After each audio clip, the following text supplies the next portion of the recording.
संप्रसारक अमृतवाणी।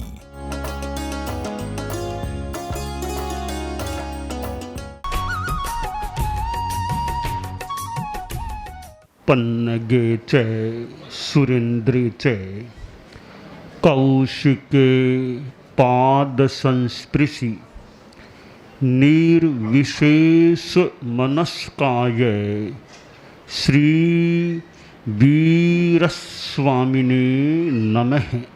आर्हत वाङ्मय में कहा गया है, जहाँ यह तिर्निवणिया मूलम घेतूण निगया एगोत्थ लह इलाहम एगो मूलेन आगओ एगो मूलम पिहारिता आगओ तत्थवाणिओ व्यवहारे उवमा ऐसा एवं धम्मे बयान है। हम सब मनुष्य गति में हैं। 4 गतियां बताई गई हैं। 25 बोल को याद करने वाले, याद रखने वाले जान सकते हैं। पहला बोल गति 4, नरक गति, त्रियंच गति, मनुष्य गति, देव गति। इन 4 गतियों में सभी सांसारिक जीवों का समावेश हो जाता है। फिर जो शेष जीव बचते हैं वे सिद्ध जीव होते हैं। सिद्धों की तो एक 5वीं गति है, अलग स्थिति है। वे जन्म मरण की परंपरा से मुक्त हो गए हैं। तो इन 4 गतियों में हम मनुष्य गति में हैं। और मनुष्य मरने के बाद नरक में भी कोई पैदा हो सकता है, तिर्यंच गति में भी जा सकता है, वापिस मनुष्य भी बन सकता है, देव गति में भी जा सकता है और कोई मोक्ष में भी जा सकता है। यानी मनुष्य की मृत्यु के बाद 5 स्थान हो गए, नरक, तिर्यंच, मनुष्य, देव और मोक्ष। अब मनुष्यों के लिए चिंतन का एक विषय है कि यह मनुष्य गति यानी एक पूंजी हमें प्राप्त है। एक बड़ा महत्वपूर्ण जन्म है मनुष्य का, संगी मनुष्य का जन्म। एक संपत्ति हमें प्राप्त हुई है मनुष्य गति के रूप में। अब इस संपत्ति का हम क्या करते हैं?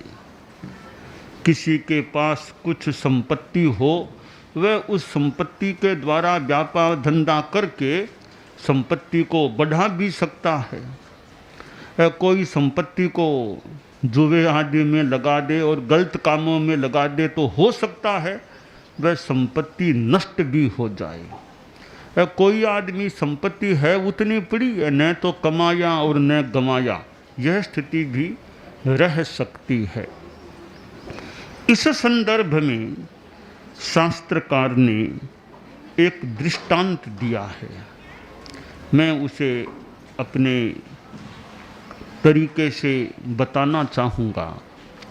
एक सेठ था। सेठ के 3 लड़के थे। सेठ ने सोचा कि अब मैं तो धीरे धीरे निवृत्ति की ओर जा रहा हूँ, धार्मिक सामाजिक इन कार्यों में ज़्यादा आगे बढ़ रहा हूँ, तो पीछे मेरे पुत्र हैं, उनका तो अभी समय है कमाई करने का, धंधा करने का, तो इनको मैं इस कमाई के मामले में, व्यापार में, धंधे में अच्छी तरह लगा दूँ। एक दिन 3 पुत्रों को सेठ ने अपने पास बुलाया। 3 पुत्र आ गए।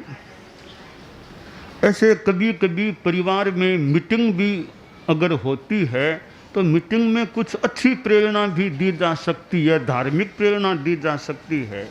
तो मानो एक मीटिंग सी हो गई, पारिवारिक मीटिंग, तो पिता बैठा था, तीनों पुत्र सामने बैठ गए। कुछ बात स्वास्थ्य आदि की चलने के बाद पिता ने कहा, एक मैं विशेष बात बताना चाहता हूँ कि अब मैं तो व्यापार आदि से निवृत्त होना चाहूँगा, एक साथ नहीं, थोड़े समय में धीरे धीरे पूरा निवृत्त हो जाऊँ और फिर अपना सामाजिक धार्मिक सेवा में और अपनी आत्म साधना में, धर्म ध्यान में अब ज़्यादा लगना चाहता हूँ, क्योंकि अब 70 पार की मेरी उम्र है। अब जितना जीवन है मैं सामाजिक की धार्मिक सेवा भी करूँ और अपनी धार्मिक साधना भी करूँ। परंतु तुम तो अभी टाबर हो, तुमको तो अभी कमाई धंधा इसमें भी लगना है। तो देखो मैं चाहता हूँ तुम तीनों दूर देश प्रदेश में जाओ, कमाई धंधा करो, और मैं तुम तीनों को 1,000 रुपये दे रहा हूँ। कुछ प्राचीन काल की बात मान लें हम, 1,000 रुपये तुम अपने अपने ढंग से काम करो, कमाई करो, 12 बरस तक बाहर रह करके फिर मेरे पास यानी या अपने गांव में आ जाना। तीनों लड़कों ने जैसा पिता का इंगित था, पिता ने तीनों के हाथों में 1,000 की रकम दे दी। अब जल्दी जब तुम्हारा प्रोग्राम बने यहाँ से रवाना होने का, देख लेना, 2 दिन 5 दिन 7 दिन जब तुम्हारी व्यवस्था बैठे रवाना हो जाना। आखिर 2 4 5 दिनों के बाद तीनों भाई पिता माँ को प्रणाम करके विदा हो गए। चलते गए एक बड़ा नगर आ गया। तो फिर तीनों ने बैठ करके निर्णय किया कि यहाँ तक तो हम साथ आ गए हैं, अब तीनों अलग अलग अपना अपना काम धंधा जो करना हो सो करें, अपनी अपनी कमाई करें, जो कमाएंगे वो अपना अपना होगा। और करीब 12 बरस के बाद लगभग हम वापस इसी जगह सब मिल जाएंगे, फिर गांव चलेंगे। अपना निर्णय किया और तीनों भाई अलग अलग जहाँ जाना था वहाँ चले गए। बड़े भाई ने सोचा कि 1,000 रुपयों की पूंजी है, क्या करूं? मैं पढ़ा लिखा नहीं हूं, जीवन में शिक्षा न हो तो वह भी एक कमी रह सकती है। संस्कृत में कहा गया, माता शत्रुः पिता वैरी येन बालो न पाठितः। माता शत्रुः पिता वैरी येन बालो न साधितः। वह माँ शत्रु है, पिता दुश्मन है, जो अपने बच्चे को पढ़ाता नहीं है और जो अच्छे संस्कार देने का प्रयास नहीं करते हैं। तो बड़े भाई ने सोचा, मैंने विशेष पढ़ाई तो की नहीं, क्या धंधा करूंगा और कैसे कर पाऊंगा, क्या करूं? अब आदमी का भाग्य कई बार दिनमान खराब होते हैं तो बुद्धि भी फिर आदमी की कुछ वैसी, तो जो भी चिंतन भी वैसा ही हो गया। सोचा और तो ज़्यादा नहीं जानता, जुआ खेलना तो मैं जानता हूँ, जुआ खेलूँ, कुछ आना होगा तो आ जाएगा। अब जुए में लग गया। थोड़े ही दिनों में 1,000 रुपये जुए की अग्नि में मानो स्वाहा हो गए, खत्म हो गए। अब बिल्कुल निर्धन हो गया। तब जैसे तैसे सोचा अब करूं क्या। अब एक लकड़ियां काटना यह काम शुरू किया। लकड़हारा बन गया, लकड़ियां काट के लाता बेचता, कुछ मिलता उससे काम चलाता। यूँ उसका समय काफ़ी धन की अभाव अवस्था में बीतने लगा। बीच वाला बेटा था, भाई था, उसने भी सोचा पढ़ा लिखा नहीं हो तो उसने सोचा भी ज़्यादा परिश्रम क्यों करना, अपने तो आराम से कहीं छोटा सा कमरा लेके रह जाओ, रुपये बैंक में जमा करा दो। मैं आ रहा था तो बैंक ऑफ बड़ौदा वो आया था, बैंक ऑफ बड़ौदा का वो स्थान आया था। तो बैंक ऑफ बड़ौदा हम लोग बहुत वर्षों पहले राजस्थान में तब वो कहीं लिखा हुआ देखते थे, वहाँ थली में उधर में कहीं bank of Baroda, bank of Baroda. तो आज वो हम आए तो बैंक ऑफ बड़ौदा का वो मकान रास्ते में आ गया था, 2 मकान थे का बैंक ऑफ बड़ौदा। तो बीच वाले भाई ने सोचा कि रुपये तो बैंक में जमा करा दूँ, कुछ ब्याज आएगा और कुछ कहीं रिलेटिव्स हैं, कुछ मांग तांग करके काम चला लूँगा, बस श्रम नहीं करना, आराम से रहना आपने। तो 1000 रुपये बैंक में जमा करा दिए और ब्याज आदि से अपना काम चलाने लग गया। तीसरा लड़का था, भाई था, वो पढ़ा लिखा था और साथ में बड़ा एक भाग्यवान भी था। हमारे जीवन में भाग्य भी अपना काम करता है। बिना भाग्य के कई बार कुछ विशेष मिलना मुश्किल है। जैसे आचार्य तुलसी को हम देखें, 22 वर्ष करीब उम्र थी और तेरापंथ के युवाचार्य आचार्य बन गए थे। तो अनुमान या संभावना कर सकते हैं कोई ऐसा उनका भाग्य था, इतनी छोटी उम्र में वे एक संघ के मानो सम्राट मालिक बन गए थे, आचार्य बन गए थे। तो हमारे जीवन में पिछले जो बंधा हुआ भाग्य है, कर्म कह दें, भाग्य कह दें, उसका भी अपना प्रभाव होता है कि भाग्य है तो पदे पदे निधानानि, भाग्य होने पर पग पग पर निधान। तो छोटे लड़के ने सोचा कि पढ़ाई अच्छी की हुई थी, आजकल जैसे कितने बच्चे पढ़ते हैं, कोई MBA कर लेते हैं, कोई CA हो जाता है, कोई और कुछ से अच्छी अच्छी इंजीनियरिंग आदि आदि पढ़ाई कर लेते हैं। तो अच्छा पढ़ा लिखा था। पढ़ाई के लिए बच्चे कहाँ कहाँ जाते हैं, विदेश चले जाते हैं, जगह जगह अच्छी पढ़ाई करें। अच्छी पढ़ाई साथ में अच्छे संस्कार भी आएँ तब पूरी बात हो। पढ़ाई करने जाते हैं वहाँ विदेश में, जहाँ भी हॉस्टल में मान लो ठहरें, तो वहाँ का भोजन कैसा है, नॉन वेज है या वेज है, ये भी एक चिंतन का विषय है कि बच्चे जाएंगे तो जहाँ हॉस्टल आदि में ठहरेंगे भोजन कैसा करेंगे, वेज होगा कि नॉन वेज होगा, क्या व्यवस्था होगी, ये भी एक चिंतन का संस्कार का विषय है।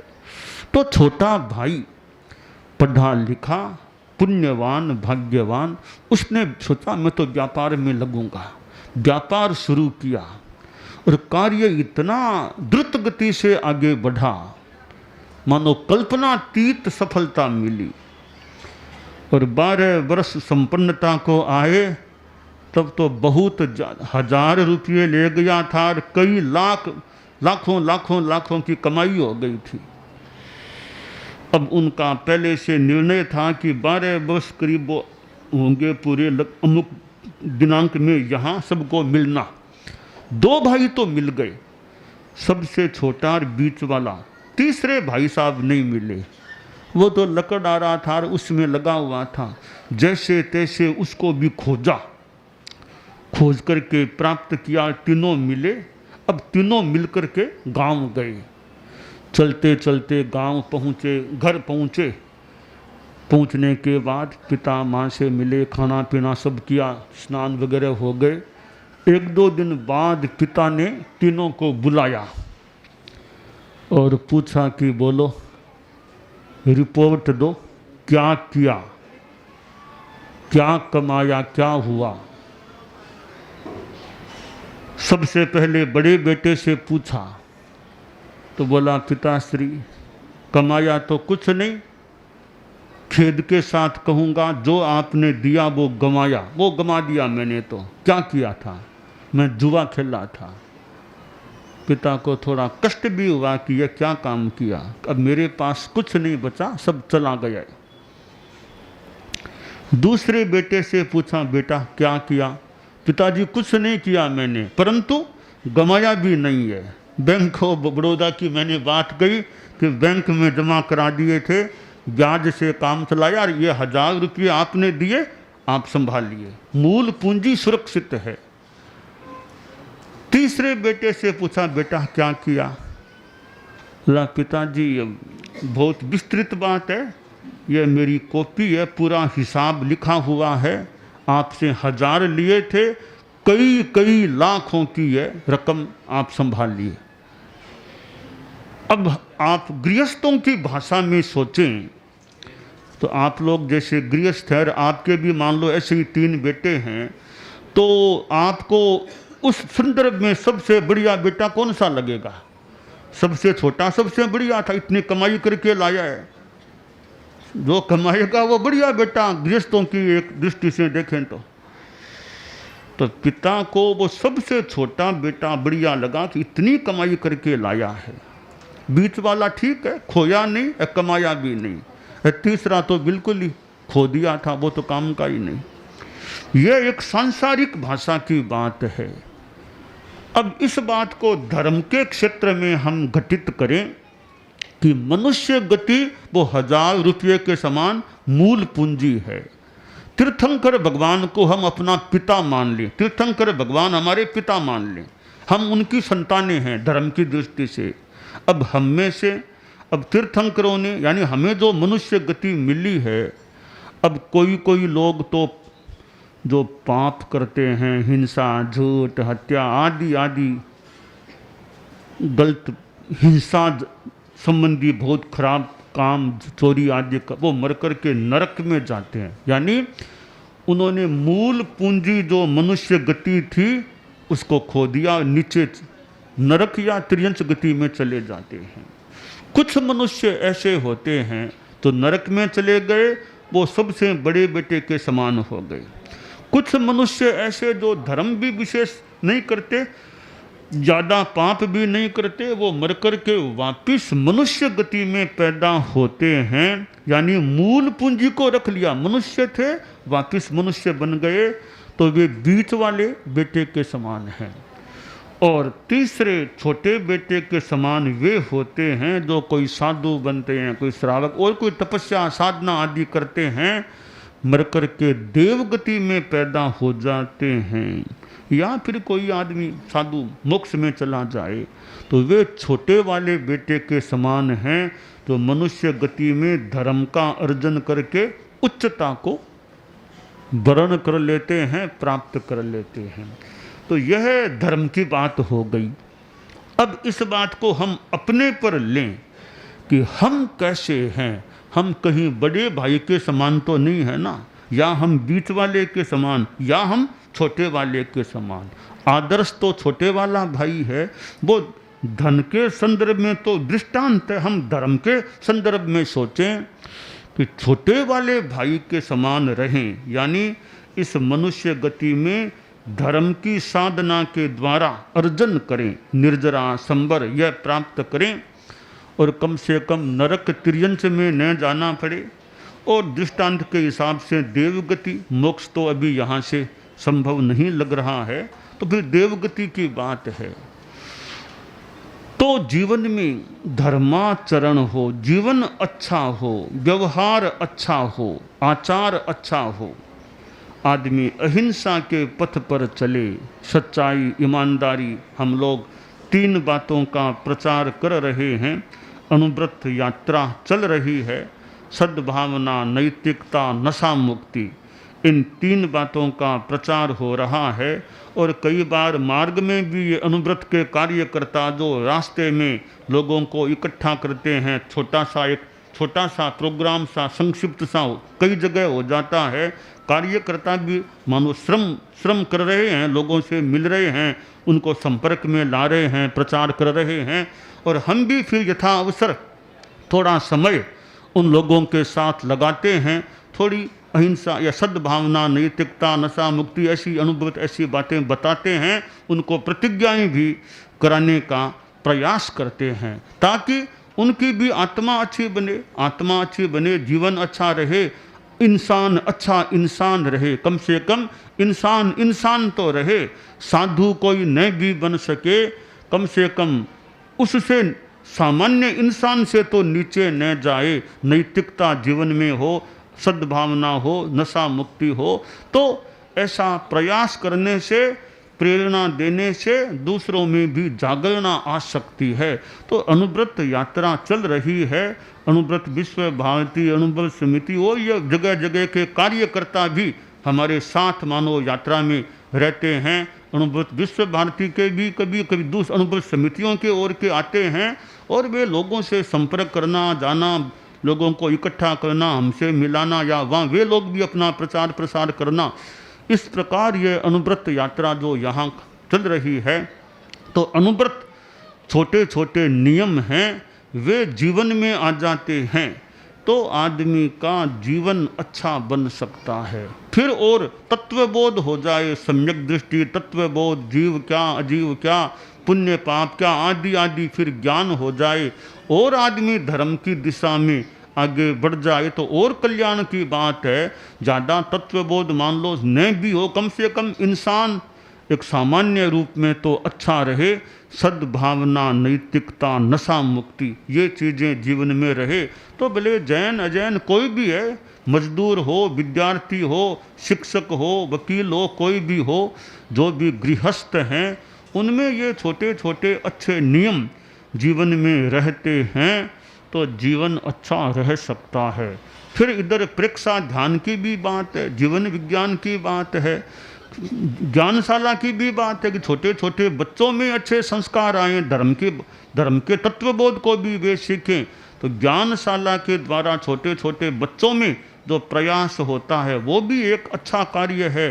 प्रेक्षा ध्यान है, कितने प्रशिक्षण देने वाले, प्रेक्षा ध्यान का प्रसार जो करने वाले, प्रेक्षा ध्यान का प्रयोग जो कराने वाले, वो भी एक कल्याण की एक अच्छी एक विधा है। ऐसे अनेक ये कार्यक्रम हैं, अनुव्रत, प्रेक्षा ध्यान, जीवन विज्ञान, जो लोक कल्याणकारी, मानव कल्याणकारी, आत्म कल्याणकारी जो उपक्रम हैं। ऐसे उपक्रमों के द्वारा जो अजैन लोग हैं, जो जैन धर्म से इतने संपर्क में न भी हों, वे भी एक अध्यात्म और नैतिकता के मार्ग पर आगे बढ़ सकते हैं। तो हम अपने मनुष्य जीवन का अच्छा लाभ उठाएं और उन आध्यात्मिक उन्नयन करने का प्रयास करें। संप्रसारक अमृतवाणी।